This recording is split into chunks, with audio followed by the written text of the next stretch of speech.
Hello friends, I Ankit Parekh. Welcome you to this video lecture. Class લેક્ચરની વાત કરીએ તો એમાં આપણે લેન્સ વિશે ભણતા હતા, લેન્સના ન્યુમેરિકલ્સ કર્યા હતા. આજે મારે તમને એક થોડો નવો ટોપિક કરાવવો છે, જે છે લેન્સ અને અરીસાનું સંયોજન, અને એના આધારિત બે ન્યુમેરિકલ્સ આપણે કરવાના છે. જો લેન્સ અને અરીસાના સંયોજનની વાત કરીએ તો એમાં સૌથી પહેલા હું તમને થોડું અરીસા વિશે યાદ કરાવી દઉં કે જે બે પ્રકારના અરીસા આપણે જોયા હતા, અંતર્ગોળ બહિર્ગોળની સમતલ અને વક્ર. બરાબર, વક્રમાં પાછા બે પ્રકાર, સ્ફેરિકલ મિરર્સમાં એક તો કે અંતર્ગોળ અને બીજો છે બહિર્ગોળ. તો આપણે વાત કરીએ કે આ પહેલા સમતલ અરીસો છે અને આ એની અક્ષ. તો સમતલ અરીસા ઉપર ધ્યાનથી સમજજો, એની અક્ષને સમાંતર આવતા કિરણો ઈ જ માર્ગે પાછા જાય, અથવા અરીસાની સપાટીને લંબ રૂપે આવતું કિરણ જે છે, લંબ રૂપે આવતું કિરણ ઈ જ માર્ગે પાછું ફેંકાશે. એવી જ રીતે અંતર્ગોળ કે બહિર્ગોળ અરીસામાં પણ એવું જ થશે. જો આ અંતર્ગોળ અરીસો મેં ડ્રો કર્યો છે, તો જે કિરણ અહીંયા C માંથી પસાર થતું હોય, C એટલે એનું વક્રતા કેન્દ્ર, અને વક્રતા કેન્દ્રમાંથી અરીસા ઉપર દોરેલો કોઈ પણ કિરણ જે તે બિંદુને લંબ થશે. જો C એટલે આ અંતર કેટલું થઈ જશે ભાઈ? R થશે ને. અહીંયા ક્યાંક F હશે, મુખ્ય કેન્દ્ર. જો તો ભાઈ આ ત્રણ કિરણો આમ મેં જવા દીધા છે, બધા કિરણો ક્યાં જશે? ત્યાં જ પાછા આવશે ને. તો જ્યારે તમારું ઓબ્જેક્ટ વસ્તુ C ઉપર હતી ત્યારે પ્રતિબિંબ એ તમને ક્યાં મળતું હતું? C ઉપર જ મળતું હતું ને. O' કયો અથવા I કયો, I કીધું ને ઇમેજ માટે. ચાલો, O for object, I for image. બહિર્ગોળ અરીસા માટે એવું ક્યાં હતું? જો આ અગત્યનું છે સમજવાનું. તો કે આ બહિર્ગોળ અરીસો, બરાબર, અને બહિર્ગોળ અરીસાનું C વક્રતા કેન્દ્ર, આમ વર્તુળ દોરું તો આ જે છે એનું વક્રતા કેન્દ્ર બને. હવે તો અહીંથી સપાટીને દોરેલો આમ કોઈ પણ લાઈન ડ્રો કરો એ લંબ થશે. ધારો કે ઓબ્જેક્ટ તમારું અહીંયા છે, ધ્યાનથી સમજજો આ વસ્તુ. આ વસ્તુ છે, એમાંથી બહાર આવતું પ્રકાશનું કિરણ ધ્રુવ પર સપોઝ આવે છે, તો ઈ લંબ જ થયું ને. જે કિરણ, યાદ રાખવું, જે કિરણ C માંથી પસાર થવાનો પ્રયત્ન કરતું હોય, બરાબર, જે C ને સમરેખ હોય, ઈ હંમેશા જે છે ઈ સપાટીને લંબ હશે, એટલે ઈ જ માર્ગે પાછું આવશે. હાલો, હવે એક પ્રકાશનું કિરણ ધારો કે કોઈક દૂરથી આમ આવે, પણ ઈ આમ આવ્યું છે. આને પહેલા તમે ખોટું એક્સટેન્ડ કરો કે અરીસો નો હોત તો અહીંથી પસાર થાત, એટલે કે જે તે બિંદુએ સપાટીને લંબ છે. જોઈ લો તમે, બરાબર, તો એ આમ જ પાછું જશે.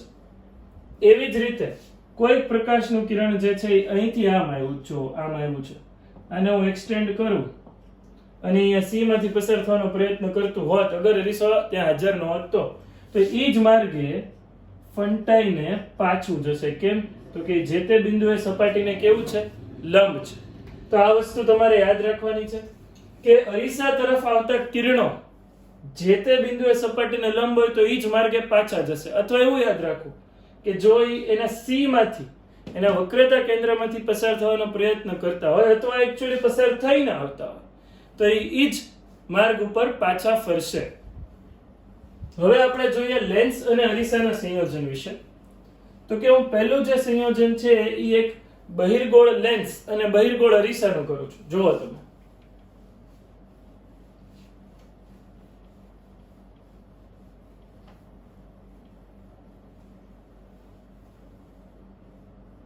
બહિર્ગોળ લેન્સ અને બહિર્ગોળ અરીસાનું સંયોજન. તો અહીંયા આપણે સૌથી પહેલા એક બહિર્ગોળ લેન્સ મૂકી દઈએ છીએ, બરાબર, અને એને સમઅક્ષીય એક બહિર્ગોળ અરીસો મૂકી દીધો, બરાબર છે. તો કે આ બહિર્ગોળ અરીસા માટે તમે વિચારો,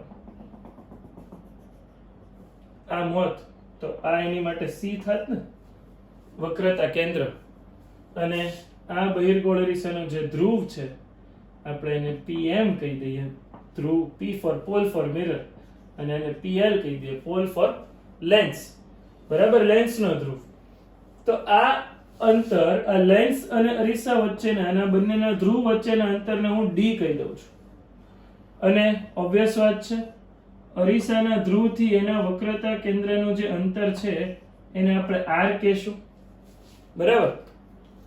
ધારો કે ધ્યાનથી સમજજો, આ અરીસાની કેન્દ્ર લંબાઈ f હોય. અરીસાની કેન્દ્ર લંબાઈ કેટલી કીધી છે મેં? f. f એ અરીસાની કેન્દ્ર લંબાઈ છે. હવે અહીંયા એક ઓબ્જેક્ટ મૂક્યું છે કોઈક અંતરે લેન્સથી, તો કે લેન્સથી વસ્તુનું અંતર u કહું છું. કન્ડિશન આપું એ ધ્યાનથી સાંભળજો. લેન્સથી કોઈક u અંતરે મૂકેલી વસ્તુનું પ્રતિબિંબ આ લેન્સ અને અરીસાના સંયોજન વડે જે રચાય છે અંતિમ પ્રતિબિંબ, એ એવું બને છે કે જે O ઉપર જ સંપાત થાય. જે વસ્તુ રાખી છે બિંદુવત ઉદ્ગમ તેના ઉપર જ સંપાત થાય છે. તો કઈ રીતે હશે? આ અહીંથી એક પ્રકાશનું કિરણ આવ્યું, બરાબર?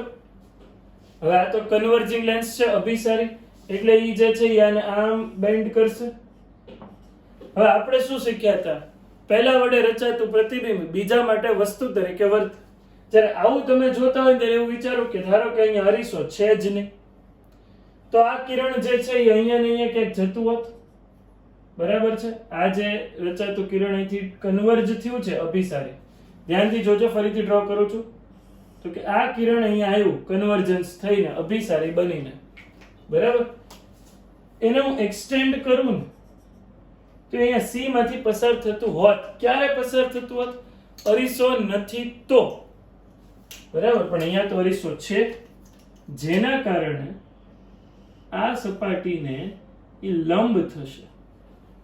તો કોઈ પણ અરીસા ઉપર લંબ રૂપે આવતું કિરણ એ જ માર્ગે પાછું જશે ને, તો જ O ની જગ્યાએ I સંપાત થઈ. આ ઓબ્જેક્ટ હતું, એની જગ્યાએ ઇમેજ, વસ્તુની જગ્યાએ પ્રતિબિંબ. પ્રશ્ન સમજજો ભાઈ. રકમમાં શું કીધું મેં? તો કે લેન્સ, કયો લેન્સ છે? બહિર્ગોળ. અને અરીસો, કયો અરીસો છે અહીંયા? તો કે ઈ બહિર્ગોળ છે. ના સંયોજનથી O નું પ્રતિબિંબ I O પર જ સંપાત થાય છે. આવો મેં સ્પેશિયલ કેસ કીધો તમને કે ભાઈ વસ્તુનું પ્રતિબિંબ જે છે વસ્તુ ઉપર જ સંપાત થાય, તો એનો મતલબ એવો થયો કે વસ્તુમાંથી નીકળતા કિરણો એ જ માર્ગે પાછા આવેલા હોય તો જ આ શક્ય બને. હવે જુઓ તો અહીંથી એક કિરણ હજી આવવા દો. આમ ઓપ્ટિકલ સેન્ટર પ્રકાશીય કેન્દ્રમાંથી પસાર થતું કિરણ આર પાર નીકળી જશે અને અહીંયા ધ્રુવ પર આવતું કિરણ એ બિંદુને લંબ થશે, એટલે ત્યાંથી પાછું જુઓ તો ઓબ્જેક્ટ અને ઇમેજ એકબીજા ઉપર સંપાત થાય છે. તો આ વસ્તુ તમારે સમજવાની છે કે ભાઈ આ U છે, આ શું થયું? C સુધી.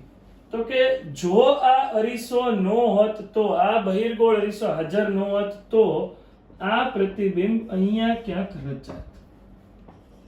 V. આ કોના માટે V થયું? ભૂલ ન કરતા ભાઈ.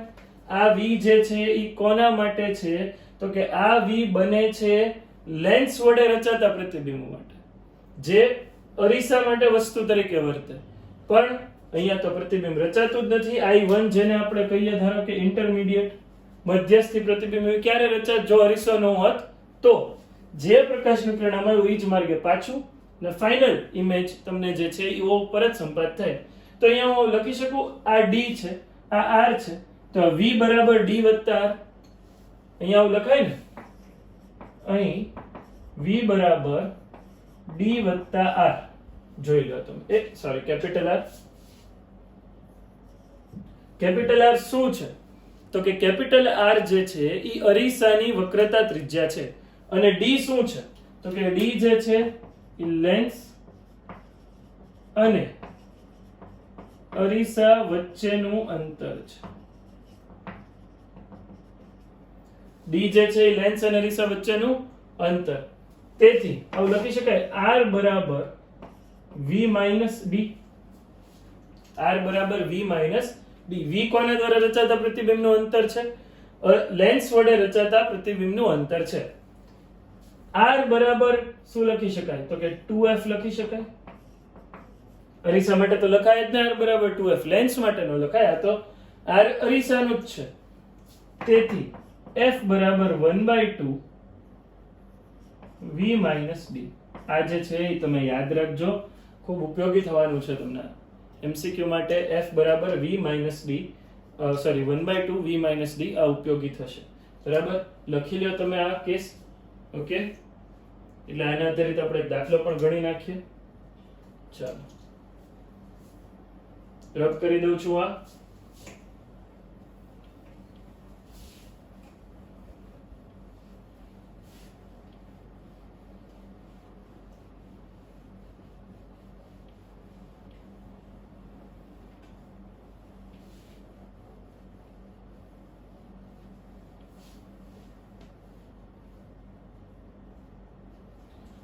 જો પ્રશ્ન સમજીએ. 20 સેમી કેન્દ્ર લંબાઈ ધરાવતો એક બહિર્ગોળ લેન્સ અને 30 સેમી વક્રતા ત્રિજ્યા ધરાવતા એક બહિર્ગોળ અરીસાના સંયોજનથી O નું પ્રતિબિંબ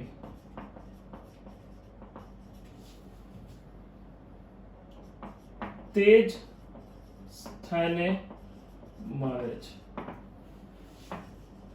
અહીં O એટલે વસ્તુ, ઓબ્જેક્ટ, એ લેન્સ થી સપોઝ કેટલા, તો કે ભાઈ 30 સેમી અંતરે છે. લેન્સ અને અરીસા વચ્ચેનું અંતર મેળવો. બરાબર, બહિર્ગોળ લેન્સ અને બહિર્ગોળ અરીસાની જ વાત છે. જોઈએ આપણે કઈ રીતે છે.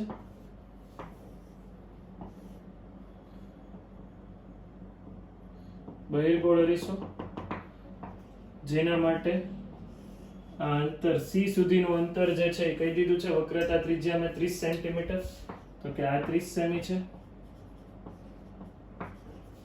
આના માટે કેન્દ્ર લંબાઈ આપી દીધી છે. કેટલી આપી છે? 20 સેમી આપી છે. એનાથી ઓબ્જેક્ટ વસ્તુ જે છે આ બંને સમઅક્ષીય છે, બંને સમઅક્ષીય છે, અને ઓબ્જેક્ટ વસ્તુ જે છે એ અહીંયાથી કોઈ 30 સેમી અંતરે છે. મારે શું શોધવાનું છે? તો કે મારે જે છે એ લેન્સ અને અરીસા વચ્ચે નું અંતર શોધવાનું છે. આ d કેટલું થશે? બરાબર, આ અંતર જે છે એ શોધવાનું છે. બહુ સિમ્પલ છે. તો કે અહીંથી આને u કહી દઉં.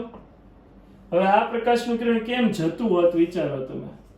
આમ જતું હોત ને, આને તમે એક્સટેન્ડ કરો તો અહીંયા C માંથી પસાર થાત.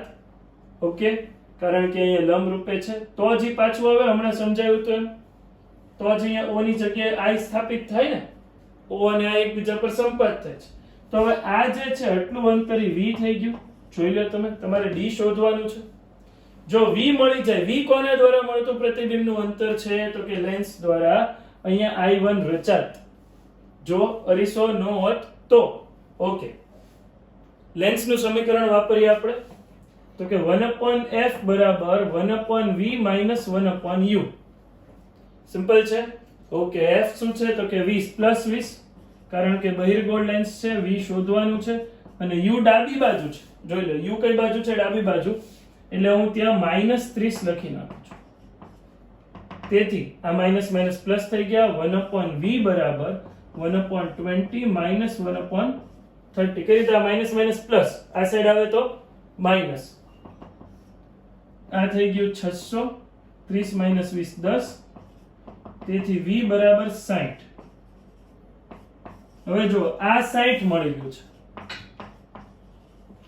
તમારી પાસે અહીંયા દેખાય છે d વત્તા r. d વત્તા r બરાબર v થવું જોઈએ. અહીં d વત્તા r બરાબર v. તેથી d બરાબર v માઇનસ r, v 60 અને આ 30, જવાબ આવી ગયો 30 સેન્ટીમીટર. બરાબર, ખ્યાલ આવે છે કઈ રીતે આ દાખલો ગણ્યો હોય? આ પ્રકારના દાખલાઓ કોમ્પિટિટિવ એક્ઝામ્સમાં પૂછાયેલા છે, જોઈ લો તમે. બરાબર, ચાલો નેક્સ્ટ ક્વેશ્ચન કરીએ આપણે. તમે લખી નાખો, પછી આપણે નેક્સ્ટ ક્વેશ્ચન કરીએ. ઓકે,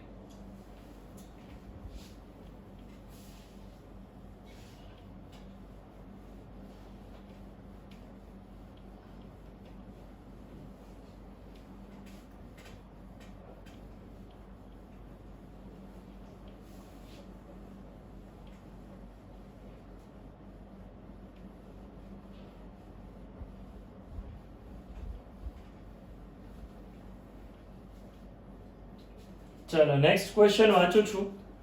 આ ક્વેશ્ચન જે છે ઈ પ્રીવિયસ જે સિલેબસની ટેક્સ્ટ બુક હતી એમાં હતો, પણ ખૂબ સારો ક્વેશ્ચન છે. વાંચું છું, જો મુખ્ય અક્ષ પર સંપાત થાય તે રીતે 15 સેમી કેન્દ્ર લંબાઈ ધરાવતો બહિર્ગોળ લેન્સ અને 20 સેમી કેન્દ્ર લંબાઈ ધરાવતો અંતર્ગોળ અરીસો મૂકેલ છે. હવે લેન્સ બહિર્ગોળ છે અને અરીસો અંતર્ગોળ છે. બરાબર, એનાથી આગળ વધીએ આપણે તો કે બિંદુવત વસ્તુ લેન્સથી 12 સેમીએ રાખેલ છે. લેન્સથી વક્રીભૂત કિરણ અરીસા દ્વારા પરાવર્તન પામે છે. આમાં તમે ખાસ અંડરલાઈન કરજો. લેન્સથી વક્રીભવન પામતું કિરણ જે છે એ અરીસા દ્વારા પરાવર્તન પામે છે અને પાછું લેન્સ વડે વક્રીભવન અનુભવે છે. જો લેન્સમાંથી છેલ્લું વક્રીભૂત કિરણ મુખ્ય અક્ષને સમાંતર થતું હોય તો લેન્સ અને અરીસા વચ્ચેનું અંતર શોધો. બે વસ્તુ આપી છે તમને, જોઈ લો તમે. બહિર્ગોળ લેન્સની કેન્દ્ર લંબાઈ 15 અને અંતર્ગોળ લેન્સની કેન્દ્ર લંબાઈ જે છે એ 20 છે અને 12 સેમી અંતરે બિંદુવત પદાર્થ મૂક્યો છે. જો સૌથી પહેલા તો કે હું આ બહિર્ગોળ લેન્સ દોરું. બરાબર છે, આકૃતિ આપણે સેજ મોટી ડ્રો કરીએ, પછી ભલે રફ કરવી પડે મારે. આકૃતિ ખાસ જો આ બહિર્ગોળ લેન્સ સૌથી પહેલા, ત્યાંથી એક અંતર્ગોળ અરીસો આવી રીતે રાખેલો છે.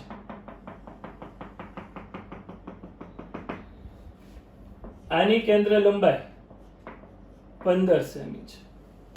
ઓકે, અને આ અંતર્ગોળ અરીસાની કેન્દ્ર, આને હું FL કહી દઉં અને FM કહી દઉં, જે 20 સેમી છે. -20 લખશું ને રકમમાં, અંતર્ગોળમાં કેન્દ્ર લંબાઈ ઋણ હોય. હવે આને PM કહી દઈએ ધ્રુવનું, અને PL કહી દઈએ. લેન્સ ખૂબ પાતળો છે તો મેં ખાલી તમને સમજાય એટલે થોડો થીક ડ્રો કર્યો છે. હવે શું છે તો કે ભાઈ હવે તમારું ઓબ્જેક્ટ જે છે ને, વસ્તુ, આ D ખબર નથી, આ બંને વચ્ચેનું અંતર D શોધવું છે. જે ઓબ્જેક્ટ છે એ એવી રીતે કંઈક મૂક્યું છે લેન્સથી 12 સેમી અંતરે, U બરાબર 12 સેમી, કે અહીંથી આવતું કિરણ, ધ્યાનથી સમજજો, અહીંથી આવતું કિરણ જે છે એ અભિસારી બની અને અરીસા વડે પરાવર્તન પામશે. અહીંથી આપણે એને કન્વર્જ કરીએ. ચાલો, તો કે આમ ક્યાંક ગયું. બરાબર, હવે એ કોના વડે પરાવર્તન પામે છે? આ છે ને થોડુંક આમ જોવા દઈએ એટલે તમને સમજાય. આ એનો એક્ચ્યુઅલ માર્ગ હતો. કોનો? લેન્સ ન હોત તો આ કિરણ આ માર્ગે આગળ વધતું હોત. હવે અહીંથી કંઈક આમ જાય છે. ધ્યાનથી સમજો, કન્વર્જ તો થયું ને એના મૂળ માર્ગથી, થોડું ફંટાણું. ઓકે, હવે અહીંથી પરાવર્તન પામે છે, અહીંથી અરીસા વડે પરાવર્તન પામે છે. બરાબર, એટલે આ થઈ ગયું અહીંયા અરીસા વડે પરાવર્તન. બરાબર, અને અહીંયા પાછું વક્રીભવન પામે છે. એટલે ત્યાં એવું કીધું છે કે આ જે કિરણ છે, વક્રીભવન પામતું કિરણ જે છે એ અક્ષને સમાંતર થઈ જાય છે વક્રીભવન પામ્યા પછી. ઓકે, એટલે આ જે અક્ષને સમાંતર. હવે તમે આ આકૃતિ નો જો, આટલો ભાગ નો જો, ખાલી અહીંથી જુઓ. લેન્સ માટે આપણે શું ભણ્યા હતા? તો કે લેન્સ માટે જો પ્રકાશનું કિરણ મુખ્ય કેન્દ્રમાંથી આવતું હોય ને તો એ સમાંતર થઈ જાય. તો આટલો ભાગ જો અહીંયા હું આડો ઊભો રહી જાઉં છું, ખાલી આ ભાગ જો, અહીંથી આવતું કિરણ લેન્સને સમાંતર થઈ ગયું. તો એનો મતલબ એમ કે આ મુખ્ય કેન્દ્ર હોવું જોઈએ કોનું?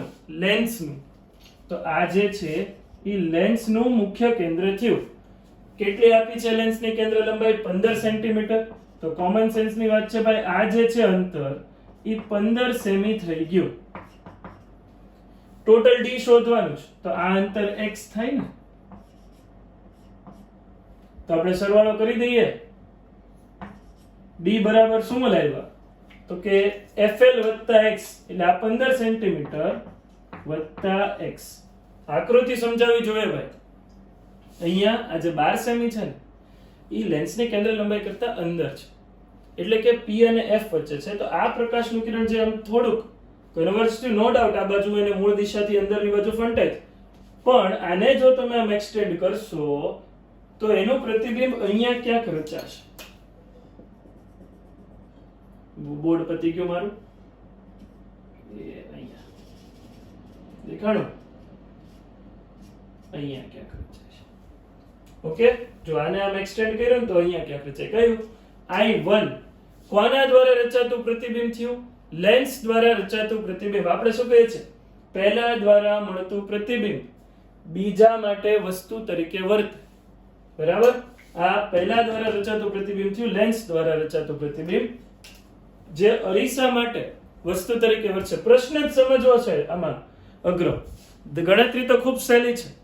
પ્રશ્ન પોઈન્ટ ટુ પોઈન્ટ સમજો તમે.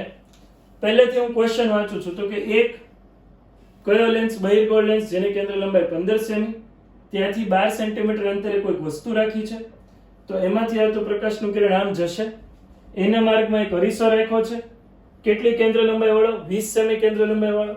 ત્યાંથી પરાવર્તન પામતું કિરણ પાછું આવે જે લેન્સમાંથી પસાર થઈને અક્ષને સમાંતર થાય. તો એનો મતલબ એમ કે આ જે પરાવર્તિત થતું કિરણ છે એ લેન્સમાંથી પસાર થઈને વક્રીભવન પામીને જો સમાંતર થતું હોય તો એ લેન્સના મુખ્ય કેન્દ્રમાંથી પસાર થતું હોવું જોઈએ. એટલે આ બિંદુને F કહી દીધું. કોનું? તો કે FL લખું ને ભાઈ, FL લેન્સનું મુખ્ય કેન્દ્ર.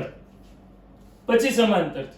હવે ઓબ્જેક્ટમાંથી આ પ્રકાશનું કિરણ નીકળ્યું, આમ ગયું, આ જતું હોત એટલે આને ખોટું ખોટું એક્સટેન્ડ કરો તો અહીંયા મળે, જેને I1 કીધું ઇન્ટરમીડિયેટ ઇમેજ, મધ્યસ્થી પ્રતિબિંબ, લેન્સ દ્વારા રચાતું પ્રતિબિંબ અરીસા માટે વસ્તુ તરીકે વર્તે. તો હવે અરીસા માટે I1 જો અરીસા માટે વસ્તુ તરીકે વર્તે તો આટલું અંતર ધ્યાનથી સમજજો, આટલું આખું અંતર u ડેશ થશે ને, બરાબર? આટલું આખું અંતર જે છે એ શું થશે? u dash. આ જોઈ લો તમે, અહીંથી આટલું અંતર જે છે એ u ડેશ થશે. આ d થોડું અહીંયા ઉપર લખી દઉં એટલે કોઈ કન્ફ્યુઝન ક્રિએટ ન થાય. આ d છે 15 x, લેન્સ અને અરીસા વચ્ચેનું અંતર, અને આ આખે આખું તમારું u છે, u dash. Okay, u dash કોના માટે થયું? તો કે ભાઈ આપણે કહીએ અરીસા માટે. હવે એનું પ્રતિબિંબ ક્યારે છે? અરીસા વડે રચાતું પ્રતિબિંબ. જે પ્રકાશનું કિરણ અરીસા વડે પરાવર્તન પામી અને અક્ષને જ્યાં છેદે, બરાબર, ઈ અરીસા વડે રચાતું પ્રતિબિંબ છે. એટલે ઈ અહીંયા ક્યાંક રચાય. આ જે છે એને આપણે I2 કહી દઈએ. I2 કોના દ્વારા રચાતું પ્રતિબિંબ થયું? અરીસા વડે. તો આ જે અંતર x આવ્યું ને ઈ v ડેશ થયું, બરાબર? ઈ શું થયું? v dash. જોતા જાઓ ભાઈ તમે, u ડેશ જે છે, u ડેશ ઈ કોના માટે થયું? અરીસા માટે વસ્તુનું અંતર. I1 જે છે એ અરીસા માટે વસ્તુ થશે, અને અહીંયા I2 જેનું અંતર અરીસાથી x છે, જે પરાવર્તિત થતું કિરણ અક્ષને જ્યાં છેદે છે ત્યાં તમને પ્રતિબિંબ રચે. તમને એમ થાય કે લે આ તો એક જ કિરણ છે. અરે ભાઈ આ તો છે જ ને, આર પાર જે રસ્તે ગયું ઈ જ રસ્તે ઈ જ સ્પીડ પાછું, એટલે અહીંયા એક કરતા વધારે કિરણો છેદે જ ને, તો વાસ્તવિક પ્રતિબિંબ મળશે ભાઈ. કોના વડે? અરીસા વડે.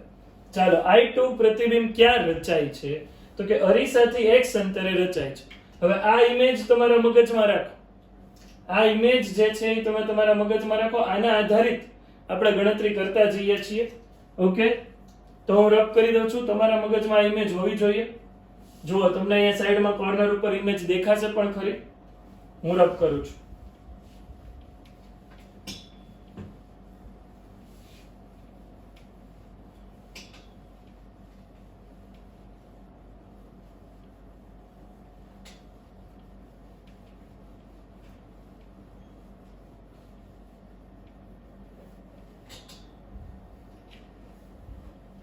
જો તમને અહીંયા ઇમેજ દેખાય છે. હું અહીંયા લખું છું. હવે કોના માટે? તો કે સૌથી પહેલા લખું લેન્સ માટે. લેન્સ માટે u કેટલું છે? તો કે લેન્સ માટે u છે 12 સેમી. fl તો કે fl છે 15 સેમી અને v શોધવાનું છે. તો કે લેન્સ માટે આપણે લખીએ 1/fl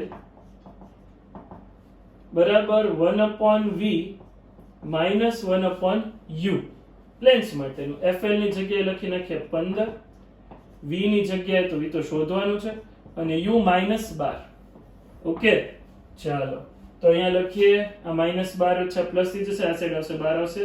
1/v is equals to 1/15 minus 1/12. આ 15 ગુણ્યા 12, 12 ઓછા 15 3, 15 ચોક 60. એટલે v લેન્સ માટે મળે છે 60 માઈનસ, સોરી 12 - 15 -3, એટલે આ -60 મળ્યું. જોવો તમે, આ લેન્સ થી -60 નું અંતર થયું. આકૃતિમાં તમને દેખાય છે. તો કે -60 સુધીનું જે અંતર થયું એ તમે અહીંયા જોશો તો એ લેન્સ થી અંતર છે. તો અરીસાથી આ અંતર કેટલું થશે? આ I1 છે. કોનાથી? લેન્સ થી. તો હવે લખું, લેન્સ વડે રચાતું પ્રતિબિંબ, લેન્સ વડે રચાતું પ્રતિબિંબ અરીસા માટે વસ્તુ તરીકે વર્તે. ઓકે, હવે જોતા જાઓ તમે. તો અરીસાથી આ અંતર કેટલું થયું? તો કે સૌથી પહેલું દેખાય છે મને x વત્તા 15 એટલે કે d અને પ્લસ આ 60. તો u ડેશ બને છે x વત્તા 15 અને આ જે -60 આપણે અહીંયા દેખાય છે એ આ 60. તો આ અંતર થઈ ગયું 75 વત્તા x u ડેશ. જો x મળી જાય તો કામ થઈ જાય ને. d બરાબર શું છે? 15 વત્તા x. ઓકે, હવે મારે v ડેશ શોધવાનું છે. v ડેશ શું છે? તો કે ભાઈ v ડેશ જે છે એ અરીસા દ્વારા રચાતો, સોરી v ડેશ ખબર છે, x આકૃતિમાં આપ્યું છે. v ડેશ જે છે એ અરીસાથી, ધ્યાનથી સમજજો, અરીસાથી પ્રતિબિંબનું અંતર I2 નું અંતર છે. ઓકે, તો v ડેશ x છે. f મિરર પણ રકમમાં આપી દીધું છે. તો કે f મિરર આપણને આપી દીધું છે 20 સેમી, જેને હું -20 કહીશ. f મિરર જે છે અહીંયા તમને લખીને આપ્યું છે f મિરર. તો કે f મિરર અરીસાનું તમને આપી દીધું છે એ છે 20 સેન્ટીમીટર. પણ -20 કેમ લખીએ છીએ? તો કે -20 એટલા માટે લખવું પડે કે આ અંતર્ગોળ અરીસો છે. ઓકે, તો હવે મારું કામ એક જ થઈ ગયું. શું? તો કે x શોધવાનું. x મળી જાય એટલે d બરાબર 15 વત્તા x કરી નાખીએ. થોડો લેન્ધી ક્વેશ્ચન છે, નો ડાઉટ. આકૃતિ તમે જોતા જજો. બરાબર, અત્યારે હું આકૃતિ આ જવા દઉં છું અને હવે એની જગ્યાએ હું આ ગણતરી કરું છું x શોધવા માટે. તો કે 1/f મિરર 1/v ડેશ વત્તા 1/u ડેશ. ભૂલ ન કરતા ભાઈ, આ અરીસાનું સૂત્ર છે. અહીંયા માઈનસ કેમ હતું? કેમ કે લેન્સનું સૂત્ર છે. fm 1/-20 v ડેશ બધું ડાબી બાજુ જ છે ને, એટલે -x. અને u ડેશ માં પણ મારે -75 વત્તા x જ લખવું પડે કેમ કે અરીસાથી બધું ડાબી બાજુ છે. ઓકે, હવે x ને શોધવાનું દ્વિઘાત સમીકરણ બને છે 1/20 બરાબર 1/x વત્તા 75 વત્તા x બરાબર 1/20 1/x 75 વત્તા x આ સાઈડ 75 વત્તા x વત્તા x કરી નાખે સાબિત 75x વત્તા x સ્ક્વેર 20 ગુણ્યા 75 એટલે 1500 અને 2x એટલે 40x.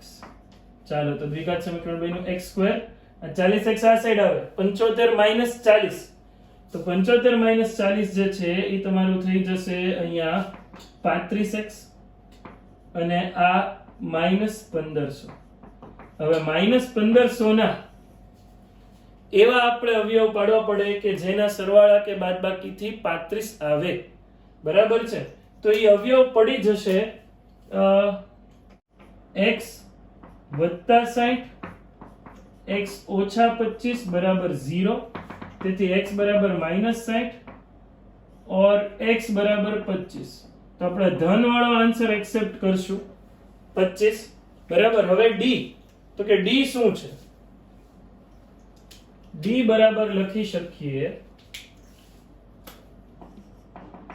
x વત્તા 25 સોરી 15 વત્તા x જે 15 વત્તા 25 40 સેમી. આ તમારો જે છે એ ફાઇનલ આન્સર બનશે. માઈનસ 60 કેમ નથી લેતા? x તો આપણે અંતર લીધું છે જે ધન જ હોય એટલે 25 જ એક્સેપ્ટ કરવું પડે. તો આ જે છે એ ફાઇનલ આન્સર બનશે. ફરીથી તમારી સામે અત્યારે આ ઇમેજ આવે છે આ ન્યુમેરિકલની, એ તમે જોઈ લો કેમ કે આમાં જે તમે ડાયાગ્રામ બનાવો છો એ જ ખૂબ અગત્યનો છે. બરાબર. તો આપણી ટેક્સ્ટબુકનો એક ક્વેશ્ચન જે છે એ મારે તમને કરાવવાનો છે, પણ એ પણ ખૂબ લેન્ધી ક્વેશ્ચન છે એટલે મને એવું લાગે છે કે આપણે નેક્સ્ટ લેક્ચરમાં કરશું. ત્યાં સુધીમાં તમે એટલું રિવાઇઝ કરી લ્યો. આઈ સજેસ્ટ કે આપણી ટેક્સ્ટબુકનો જે લાસ્ટ ક્વેશ્ચન છે એક્સરસાઇઝનો એ તમે જાતે ટ્રાય કરજો. થઈ જાય તો બહુ સારું કહેવાશે, નહીં થાય તો આવતા લેક્ચરમાં હું કરાવવાનો જ છું. ત્યાં સુધી stay home, stay safe. Thank you.